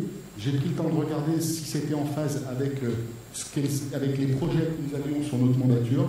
Et effectivement, l'association répond à un grand nombre de questions, tant sur le plan juridique que sur le plan de l'aspect financier, sur l'aspect aussi partage d'expérience, parce qu'effectivement, quand on a des projets comme les nôtres, c'est toujours bon d'être capable d'aller voir ailleurs ce qu'ils ont fait et d'éviter les différents écueils. Donc effectivement, c'est une association qui répondait à toutes ces questions, et c'est pour ça que je vous en ai fait part et que je vous propose cette élection aujourd'hui. Tout à fait. Et pour ma part, donc on vous fera bien évidemment un retour sur au point de vue financier au mois de février, lors du prochain conseil municipal. Là, on attend encore des retours pas de subvention, mais enfin d'aide de l'AMF. Et donc voilà, donc on est en train de finaliser. Donc ça ne va pas chercher à des grosses sommes. Et pour ma part, ainsi que mes collègues, je pense qu'on a passé un très bon séjour. C'était du mardi au jeudi. On a eu la chance de pouvoir, bien évidemment, contacter pas mal d'entreprises dans le but justement pour les adhésions, pour le sport, entre autres, pour ce qui nous intéressait, pour les futurs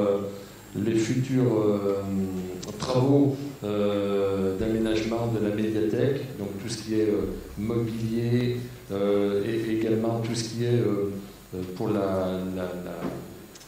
le foyer des travailleurs, en termes de fauteuils rétractables. Donc voilà, c'était vraiment les espaces verts, bien évidemment. Toute la partie jeux aussi, puisqu'on veut faire des aménagements dans différents parcs. Et donc voilà, donc c'était une prise de contact qui était importante. Là, j'ai commencé à recevoir des commerciaux qui étaient présents par leur boîte ici. Donc j'ai quand même eu déjà 2 ou 3 rendez-vous avec des commerciaux. Et puis, bien évidemment, donc, il y avait aussi la partie régalienne, puisqu'on a eu la chance d'être invité par les 4 sénateurs du département, donc visite du Sénat.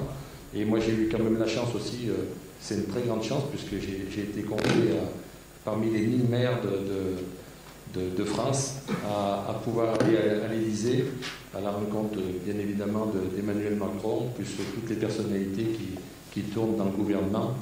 Donc voilà, c'était des moments d'échange. Pour moi, ça sera inoubliable parce que c'est quand même des grands moments. Il faut savoir qu'en 3 semaines, j'ai quand même eu la chance de voir Emmanuel Macron 2 fois, puisque j'ai eu 2 entretiens avec lui, où on a pu faire passer bien évidemment des messages pour la ligne de gauche. Et ça a quand même eu des retombées, puisque dans la semaine qui a suivi, je pense que j'ai eu tous les jours des coups de fil, que ce soit des services de l'État, des services de gendarmerie. Alors, quand je parle des services, c'est le haut gradé, le plus haut qui soit. Donc voilà, donc c'était quand même bénéfique, et je pense qu'on a pu faire passer pas mal de messages. J'ai fait passer ma petite enveloppe de doléances, et il y a quand même eu un retour, puisqu'ils ont quand même pris le temps de m'écrire et de me laisser des numéros de téléphone importants pour des contacts de haut niveau. Donc voilà, donc ça c'est... Je pense que mes collègues, je ne sais pas si vous voulez rajouter quelque chose, mais je pense qu'on a passé un agréable week-end, mais 3 jours. Échange avec les maires et le point de la Loire sur le dossier.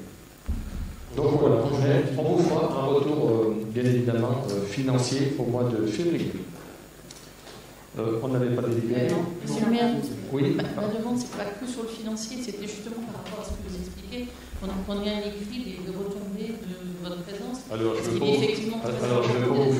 vous faire un écrit. Non, je vais demander exhaustif. Vous avez un enregistrement, vous prendrez le soin de l'écouter. Donc voilà. Est-ce qu'il y a des votes contre? Qui s'abstient? Merci. Voté à l'unanimité.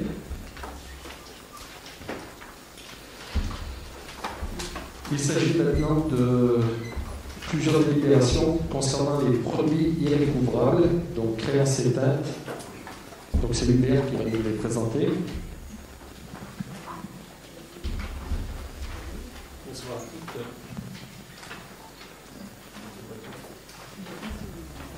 Bonsoir à toutes, bonsoir à tous. Effectivement, comme chaque année, la perception nous fait part de ces états des taxes et produits communaux irrécouvrables qui, selon leur investigation, quelquefois donnent lieu à des retours, mais aussi sur des poursuites exercées sans résultat.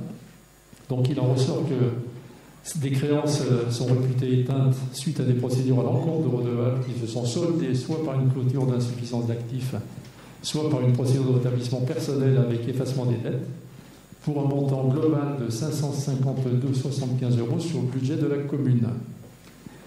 Alors cette créance éteinte, comme toute, s'impose à la commune et au trésorier, et en plus, aucune action de recouvrement n'est possible. Donc, nous demandons d'admettre en créance éteinte la somme précitée, qui sera bien sûr imputée au budget communal, dépenses et fonctionnement. L'article 65-42, il a été noté que cette créance éteinte concerne l'année 2020 pour un seul et même particulier. Voilà, si vous avez des questions ou des précisions là-dessus. Sinon, nous pourrons passer au vote. Qui est contre? Qui est pour? Abstention, pardon. Non, tout le monde est pour. À l'unanimité. Alors, en ce qui concerne le budget de l'eau, maintenant, donc, toujours pareil, c'est des créances éteintes, donc dans la même perspective fournie par le percepteur, par madame le percepteur, pardon. Ces créances éteintes sont de l'ordre d'un montant global de 268,49 €. Donc elle s'implique de la même manière. Il faut souligner que ça concerne un seul et même particulier pour l'année de 2019 et 2020, la cause étant surendettement. Voilà, pour la même raison, donc on vous demande d'admettre en créance éteinte la somme précitée. Qui est contre, qui s'abstient? Merci. En ce qui concerne le budget d'assainissement, eh bien c'est exactement le pendant du budget de l'eau, c'est-à-dire c'est exactement pour la même personne et pour les mêmes raisons. Et donc, de fait, pour la même période, cet effacement de dette se monte à 201,52 €, pour lequel donc, nous demanderons d'admettre en créance éteinte cette somme. Est-ce qu'il y a des questions, des précisions? Est-ce que quelqu'un est contre? S'abstient? Voter à l'unanimité. En ce qui concerne le budget de l'eau, là c'est des admissions en non-valeur. La petite différence, c'est que les créances éteintes, c'est qu'il y a des possibilités de recouvrement à terme, malgré ces poursuites exercées sans résultat. Donc il convient d'admettre en non-valeur une somme de 1 216,50 € sur le budget de l'eau. Ça concerne 10 particuliers sur une période de 2016 à 2021. Donc nous vous demanderons d'admettre en non-valeur cette somme. C'est toujours pareil sur l'imputation budgétaire de l'article, cette fois 65-41. Il y a des remarques? On va passer au vote. Qui est contre, qui s'abstient? Merci. Voter à l'unanimité. Le dernier, donc, c'est le budget de l'assainissement, toujours pour les irrecouvrables à mission en non-valeur. C'est donc la somme qui convient d'admettre en non-valeur est de 847,82 € sur ce budget d'assainissement. La période est un peu plus longue, elle concerne de 2010 à 2020 et concerne 8 particuliers. Donc ces sommes, bien sûr, sont demandées à admettre en non-valeur. Je rajoute simplement que les provisions ont été demandées, je ne sais pas si vous vous souvenez, lors des décisions modificatives sur le dernier conseil, à la demande de la perception, de Madame la percepteur, le percepteur, nous avons dû faire des provisions à ces fins-là. Donc là, l'imputation budgétaire est la même. Nous vous demandons donc d'admettre en non-valeur cette somme de 847,82 €. Est-ce que vous avez des personnes qui sont contre, qui s'abstiennent? Merci. Votez à l'unanimité. Merci. Prochaine délibération. Donc c'est un avis sur les dérogations exceptionnelles à l'interdiction du travail le dimanche accordé par le maire au titre de l'article du titre de l'année 2022. Oui, bonsoir à toutes et tous. Donc une délibération qui concerne effectivement le repos dominical. Qui concerne le repos dominical. Nous avons été sollicités donc à nouveau par la société Carrefour Market de Vauche qui sollicite l'autorisation d'ouverture pour l'année prochaine. La délibération concerne l'année 2022. Qui nous sollicite pour 4 dimanches. Bien sûr, dans la foulée, nous avons consulté les organisations professionnelles et syndicales intéressées. Des avis, pas tous, mais des avis nous ont été rendus. Donc, en sens favorable par l'UDC FPC Loire, la CPME 42, donc un avis favorable et un avis défavorable de l'Union locale CGT 42. Les autres organisations ne nous ont pas transmis leur avis. Donc c'est la raison pour laquelle aujourd'hui on vous propose, et Monsieur le maire propose, d'arrêter le nombre de 4 dimanches, à savoir les dimanches 4 décembre, 11 décembre, 18 décembre et 25 décembre 2022. Avez-vous des questions? Non, je vous propose de passer au vote. Qui est contre? Qui s'abstient? 4 abstentions. Qui est pour? Ça va toujours plaisir.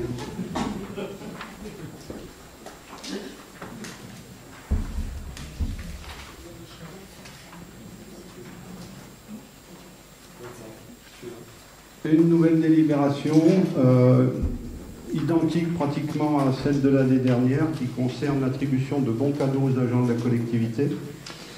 Nous sommes sur le même principe que l'année dernière, c'est-à-dire que nous vous proposons de remettre des chèques cadeaux à valoir chez les commerçants de la commune de Vauche à chacun de nos collaborateurs. Je représente, si on passe partout, à peu près 140 personnes. Nous avons décidé cette année d'émettre des bons d'une valeur de 30 €. Ces bons seront nominatifs et ils pourront être utilisés jusqu'au 30 juin 2022. Sachant que l'année dernière, les bons étaient d'une valeur nominale de 25 et leur utilisation était prévue jusqu'à fin de cette année 2021. On a raccourci la durée à la fois pour les services financiers de notre commune, parce qu'il y a du boulot, mais aussi par rapport aux commerçants. Et on a statué avec eux sur le fait qu'on restait sur une période d'utilisation de 6 mois, donc jusqu'au 30 juin 2022. Le principe reste le même. Un agent peut consommer chez un commerçant vauchois. Le commerçant vauchois va récupérer ce bon. Ce bon va être transmis à l'Union des commerçants. L'Union des commerçants va rembourser le commerçant qui a récupéré le bon d'une valeur de 30 € ou plus suivant le nombre de bons. Et ensuite, l'Union des commerçants nous fournit une facture de 10, 15, 20 bons au niveau du service financier. Et sur cette base-là, c'est le service financier qui va régler l'Union des commerçants. En termes de commerce qui participent, c'est important de le dire, ils sont, enfin vous verrez sur le bon, ils sont au nombre de 45. C'est 7-8 commerçants de plus que l'année dernière qui ont adhéré.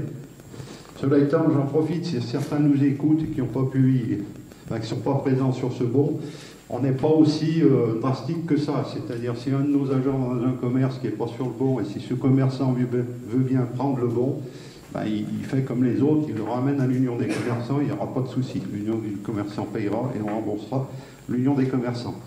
Ça a pour vocation, par rapport à ce que je viens de dire, à la fois, évidemment, c'est bon de récompenser nos agents pour le travail, bon boulot qu'ils ont effectué cette année. C'est pas fini, il reste encore quelques jours. Et puis également pour continuer malgré tout à soutenir le commerce local et le commerce de proximité. Et petite précision, l'Union des commerçants devra évidemment nous faire passer les dernières factures au plus tard le 30 septembre 2022.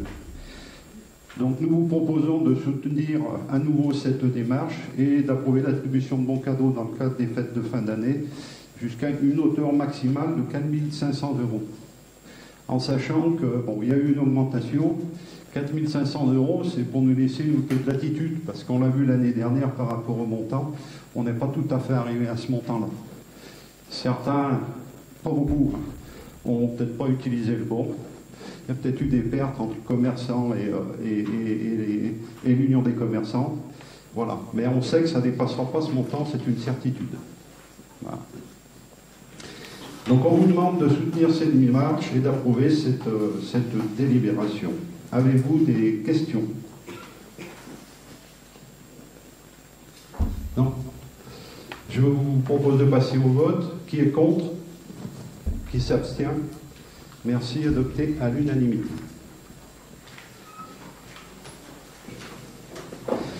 Alors, je vous propose donc d'aborder un certain nombre de délibérations, 18 au total. Avant de commencer, quelques rappels ou quelques propos introductifs par rapport à l'ensemble de ces délibérations. Les délibérations qu'on prend ici, souvenez-vous, Et vous le verrez, on a déjà pris exactement les mêmes au cours de 2 conseils précédents. Je vous rappelle que la trésorerie nous a imposé de retoiletter un petit peu tous ces contrats pour 2021.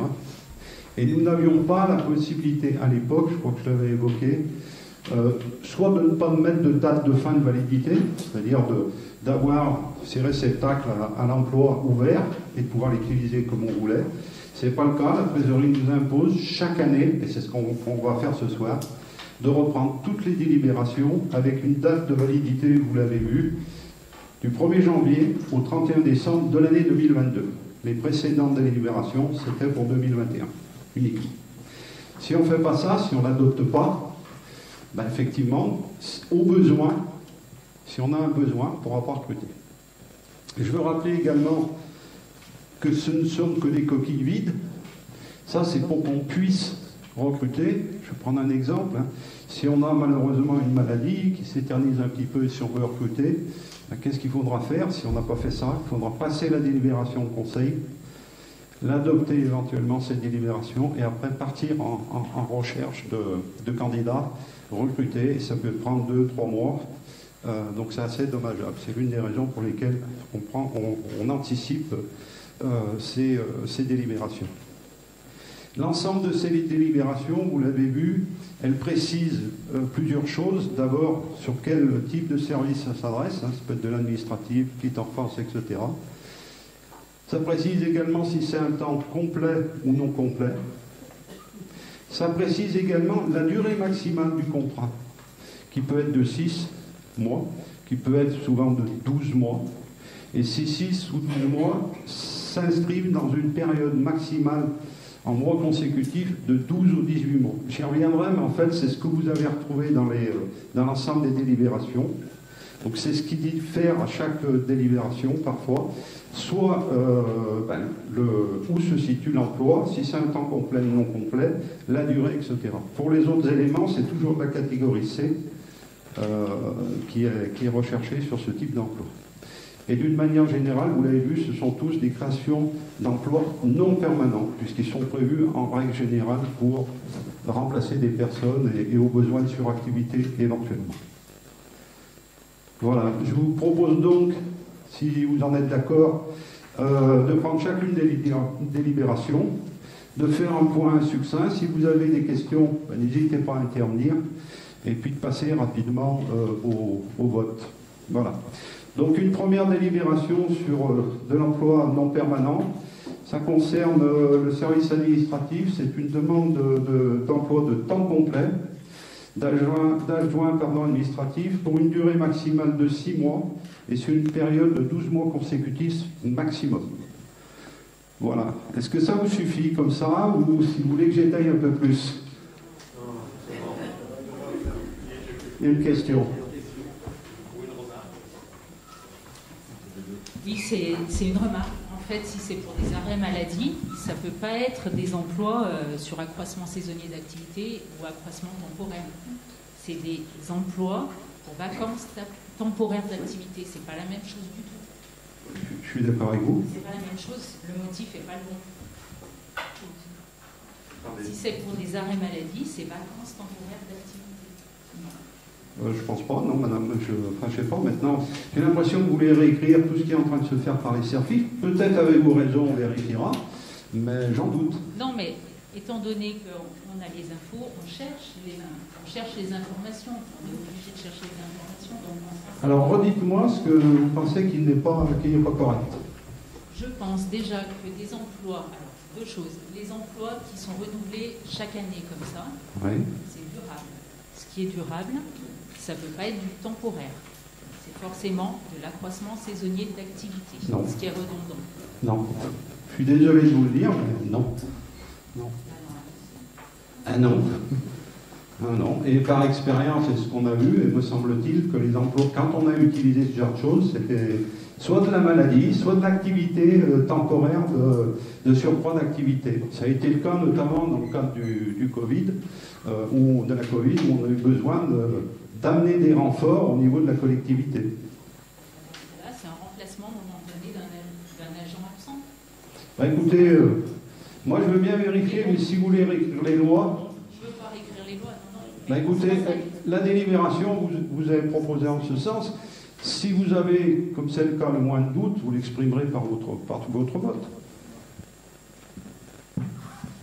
Je vous propose donc, sur cette première délibération, de passer au vote. Qui est contre? Qui s'abstient? Adopté à l'unanimité.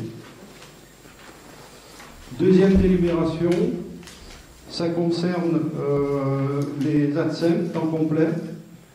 Donc là, c'est un emploi pour une durée de 6 mois maximum, à temps non complet. Ce sont les personnes qui sont en activité de nettoyage, etc., dans les écoles. Pas de questions. On passe au vote. Qui est contre? Qui s'abstient? Merci. L'unanimité. Même chose, petite différence, bibliothèque, temps non complet et un contrat de 20 heures. Voilà, c'est un contrat d'adjoint territoriaux du patrimoine catégorie C, période de 6 mois, à raison de 20 heures par semaine. Qui est contre? Qui s'abstient? À l'unanimité. Toujours à la bibliothèque, mais en temps complet. Toujours une période de 6 mois maximum. Et c'est un emploi de magasinier de bibliothèque à temps complet. Qui est contre? Qui s'abstient? À l'unanimité. Pour l'enfant jeunesse, temps non complet, 18 heures. On verra tout à l'heure qu'on retrouvera le pôle enfant jeunesse et la bibliothèque sur des contrats différents en heures. Donc pour l'enfant jeunesse, temps non complet de 18 heures sur une période de 6 mois maximum. Voilà, dans le cadre de 12 mois consécutifs aussi maximum. Voilà. Agent d'animation à temps non complet, 18 heures. Qui est contre? Qui s'abstient? À l'unanimité. Toujours le pôle enfant jeunesse, temps non complet, mais de 20 heures. C'est un agent d'animation à temps non complet, toujours pour une durée de 6 mois maximum. Qui est contre? Qui s'abstient? À l'unanimité. Pour l'enfant jeunesse, temps non complet de 25,20 heures. C'est assez précis. Donc là, on est sur du temps évidemment non complet. C'est un agent d'animation à temps plein non complet, à raison de 25 heures par semaine, toujours dans une durée maximale de 6 mois, inscrit dans 12 mois consécutifs, maxi. Qui est contre? Qui s'abstient? À l'unanimité, merci. Pour l'enfant jeunesse, mais là c'est un contrat d'animation à temps complet, sur une durée maximale de 6 mois, toujours dans une période de 12 mois consécutifs, maxi également. Qui est contre? Qui s'abstient? Adopté à l'unanimité. Un emploi qui concerne l'entretien des bâtiments communaux et ou la restauration à temps complet. Donc c'est un emploi à temps complet.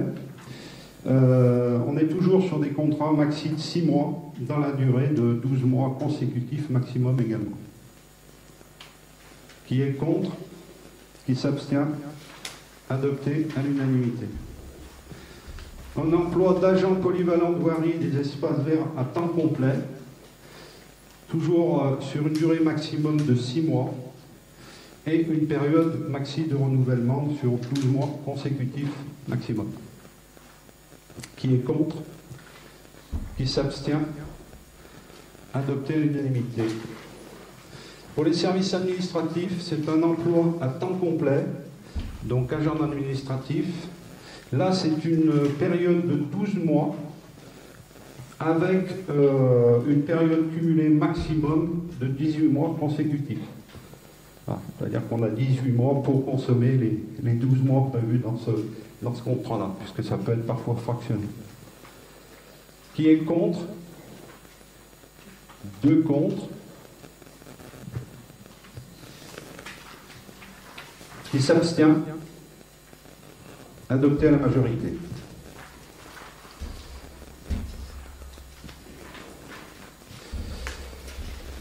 Une délibération concernant les ATSEM, donc l'entretien à temps complet. Donc là, c'est un agent qui assure les fonctions d'ATSEM à temps complet. On est là aussi sur un contrat d'une période de 12 mois maximum, dans une période de mois cumulés maxi de 18 mois. Qui est contre? 2 contre. Qui s'abstient? Adopté à la majorité. Concernant la bibliothèque temps complet, donc là c'est un contrat de magasinier de bibliothèque à temps complet sur une période maximum de 12 mois, voilà, et dans un nombre de mois consécutifs maxi de 18 mois. Qui est contre? 2. Qui s'abstient? Adopté à la majorité. Pour l'enfant jeunesse, temps complet. Donc là, il s'agit d'un emploi d'agent d'animation à temps complet sur une période maximum de 12 mois, toujours inscrit dans les 18 mois consécutifs maxi. Qui est contre? 2. Qui s'abstient? Adopté à la majorité. Délibération concernant un poste d'agent d'entretien et ou d'agent d'aide à la restauration à temps complet sur une période également de 12 mois maximum, dans les 18 mois consécutifs maxi également. Qui est contre? 2. Qui s'abstient? Adopté à la majorité. On retrouve le pôle enfant-jeunesse. Tout à l'heure, on était sur un contrat différent. Pôle enfant-jeunesse, temps non complet de 18 heures. Donc là, on est sur une période de 12 mois, dans les 18 mois consécutifs maximum. Qui est contre? Qui s'abstient? 2 contre, adopté à la majorité.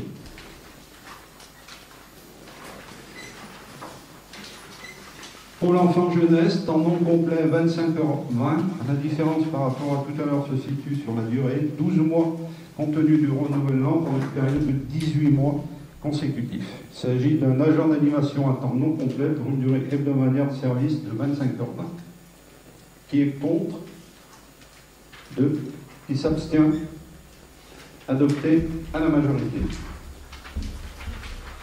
Pour l'enfant jeunesse, contrat temps non complet de 20 heures, également sur une période maximale de 12 mois, dans une période maxi de 18 mois consécutifs. Il s'agit d'un agent d'animation à temps non complet pour une durée de 20 heures. Qui est contre? 2. Qui s'abstient? Adopté à la majorité.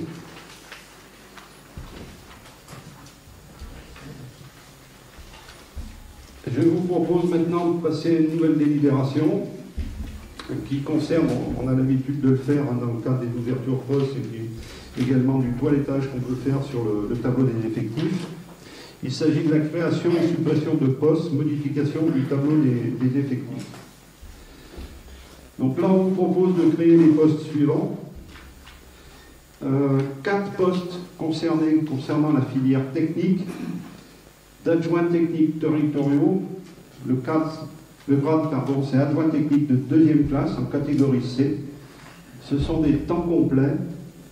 Et la date d'effet que l'on prévoit, c'est au 1er mars 2022. Ça concerne en fait des contractuels qui ont pris leur fonction il y a déjà quelque temps et qu'on va rentrer en stagiairisation. On avait déjà évoqué une fois, le fait d'avoir des contractuels, ça nous permet de remplacer, etc., mais aussi d'aller chercher des compétences à un moment donné, d'essayer de les garder, et quand on a des postes à pourvoir, la marche à suivre après, c'est on passe de contractuel à stagiaire, on a presque un pas, je dirais, dans la collectivité, on n'est pas encore fonctionnaire, mais presque, et ensuite ça permet de poursuivre, et puis que la personne puisse commencer sa carrière au sein de notre commune. Donc ça concerne 4 contractuels titulaires actuellement qui vont passer stagiaires. Ce sont des contractuels qui aujourd'hui ont leur activité essentiellement dans les écoles et au niveau de l'entretien des agents d'entretien. Et puis un dernier poste qui concerne pas un dernier, puisqu'après il y en a un autre, la police municipale. Donc c'est un agent de police municipale, le grade c'est brigadier chef principal, le nombre de postes concernés c'est 1, c'est un temps complet, et la prise d'effet prévue est au 1er janvier 2022. Voilà. Enfin, on vous propose de supprimer les postes suivants. Donc ce sont 2 postes sur la filière technique, ce sont des adjoints techniques territoriaux. Donc le grade c'est adjoint technique principal de première classe, 2 postes concernés à temps complet, la date d'effet sera au 1er mars 2022. Donc là il s'agit de 2 personnes, une du service technique qui nous a quittés par mutation sur Saint-Étienne, et une autre qui travaillait plutôt en aide cuisinière et qui a pris sa retraite, qui va prendre sa retraite. Voilà. 2 questions. Oui, je voudrais savoir, il y a combien de contractuels dans le tableau des effectifs? Il n'y a que les titulaires qui sont... Actuellement, si je ne me trompe pas, 34. Actuellement, 34. Merci. Madame Roche. Merci. Oui, je voulais revenir là sur le poste de la police municipale. Oui. Je voulais savoir si le poste de brigadier chef principal, ça concerne le remplacement d'une personne qui va quasi partir au 1er janvier, ou si ça concerne le dossier à remettre en place par rapport à la décision du tribunal administratif qui avait été prise à l'encontre du chef de la police. Ouais. On a une personne qui va nous quitter au niveau de la municipale en début d'année, ça c'est sûr, donc il faudra les remplacer. Voilà. Et puis pour plus de précision, je vais passer la parole à M. le maire. Merci. Concernant le brigadier chef principal, en fait, on crée une coquille vide. Justement, on ne sait pas actuellement à aujourd'hui la décision du tribunal administratif pour l'affaire qui concerne 2 policiers municipaux, les chefs de service. Et donc, dans le cadre où le tribunal administratif annulerait le poste de chef de service, il serait obligé de retomber dans une catégorie C. Donc c'est pour ça qu'on prévoit une coquille vide qui nous permettrait de repositionner l'agent. Bien évidemment, il faut que ça passe après par le CDG 42 pour qu'on fasse une convention de mise à disposition dans la collectivité de Bauche. Donc voilà, donc j'ai bien compris c'est une coquille. L'artifice. Par contre, j'avais une deuxième question. Est-ce que vous mettez le poste à partir du 1er janvier 2022?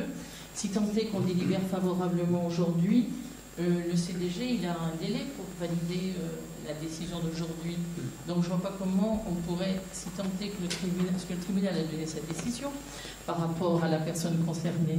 Donc moi j'avais pensé que c'était pour régulariser en fait le retour de la personne qui était là mais qui ne devait pas être là. Mais ça ne peut pas être au 1er janvier, puisque le CDG, il y a au moins 3 semaines pour donner sa... Puis après, il y a des appels d'offres, enfin, je veux dire... Non, il n'y a pas d'appel d'offres. Il y a une mise à disposition dans le cadre où le but est favorable, où il serait mis en catégorie C. Bien évidemment, il devrait repartir dans son ancienne collectivité qui... Comme il n'y a pas de poste à pourvoir dans son ancienne collectivité, il bascule directement au CDG 42 et le CDG 42 nous fait une convention, on fait une convention tripartite puisqu'il serait en surnombre dans la collectivité d'où il venait avant. Donc on fait une convention tripartite entre le CDG 42, la commune et la commune qui est de départ et la commune d'arrivée. Donc voilà, et ça c'est simplement une coquille en prévision parce qu'on ne sait pas et je n'ose pas imaginer que la décision du tribunal irait dans ce sens-là. Donc bien évidemment, une fois qu'on a créé la coquille, si elle ne sert à rien, on va la supprimer. Je comprends bien, mais aujourd'hui, c'est qui le chef de la police sur Bauche? C'est moi-même. D'accord. Ah non, donc c'est pas M. Lambert. Comment? c'est pas la personne concernée. Monsieur Landage est présent sur la collectivité, c'est un fantôme. Il n'a pas d'ordre de mission actuellement à établir, il fait de la partie administrative. Et moi, je gère comme officier de police judiciaire, donc je gère les effectifs qui restent dans la collectivité. Oui, Gilles. Pour le vote, c'est tout d'un bloc où on distingue les techniques de la police municipale et les autres? Alors, moi, c'est juste pas contre l'histoire de la police municipale qui dysfonctionne, on ne sait pas pourquoi, comment, enfin, ça a l'air de pinailler, donc moi je m'abstiens. Est-ce qu'il y avait d'autres remarques ou d'autres questions? Donc on passe au vote. Donc qui est contre? 4 contre. 4 contre. Qui s'abstient? 2 abstentions. Et voté à la majorité.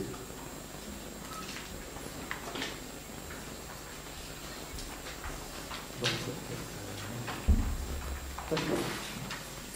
prochaine. Si je me permets, monsieur le maire, une petite question complémentaire. Aujourd'hui, on a en effectif réel combien de personnes de la police municipale sur le terrain? On est 3. En effectif réel, je veux dire, on ne compte pas les absences, maladies ou autres. Il y en a 3. 3.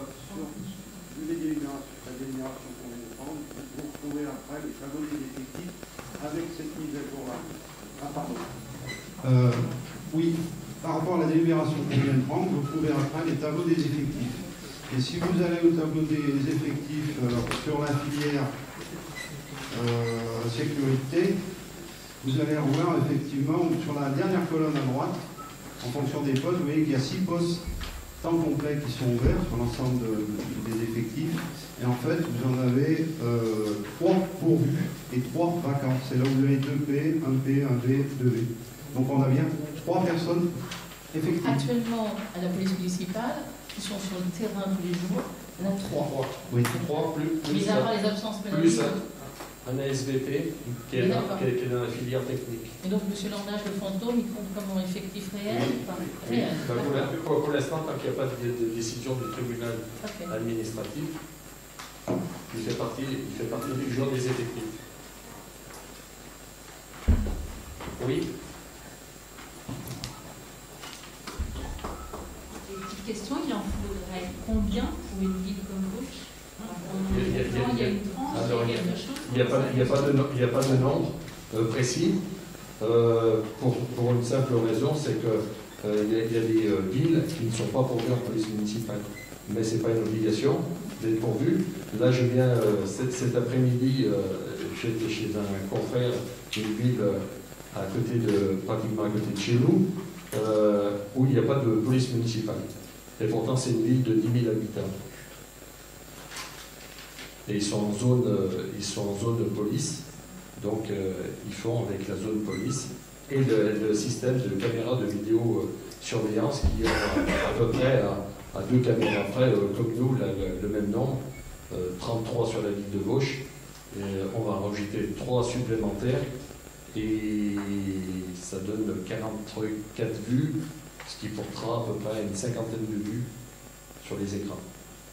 Donc voilà, mais il n'y a pas de règles précises par rapport à ce qu'on peut entendre. Un policier pour 1000 personnes, ça c'est de la théorie, mais qui n'est pas... Voilà. Prochaine délibération, c'est la modification des statuts de la communauté de communes de Forez-Est. C'est une délibération qui porte sur la modification des statuts concernant la prise de compétence qui était facultative à l'époque, la compétence du SPANC, et qui devient maintenant obligatoire. Donc c'est pour cette raison qu'on est obligé de modifier nos statuts à Forez-Est. Donc voilà, donc Vous avez derrière le tableau avec les compétences obligatoires, les compétences facultatives, et puis les compétences qui sont exercées également par CCFE. Donc voilà, c'était juste un passage de facultatif à obligatoire. Est-ce qu'il y avait des questions? Qui est contre? Qui s'abstient? Merci. Voté à l'unanimité. Eh bien, nous avons fini l'ordre du jour. Il y a bien sûr le registre de signature ici. Et puis, voilà, donc c'est terminé.